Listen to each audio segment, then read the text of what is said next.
জামায়াতে ইসলামের সংসদ সদস্য প্রার্থী মাওলানা আব্দুল হাকিমের কাঁধে হাত দিয়ে মিছিলের সামনে যে যুবককে দেখা যাচ্ছে, সে একজন মানসিক প্রতিবন্ধী।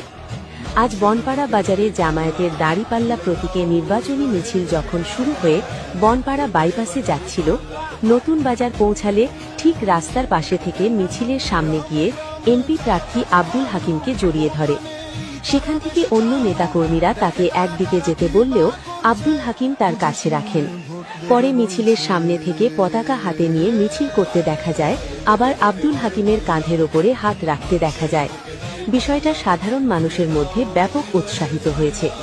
পরে খোঁজ নিয়ে জানা যায় ওই মানসিক প্রতিবন্ধীর নাম শাকিল, সে গুরুমশৈল এলাকার বাসিন্দা।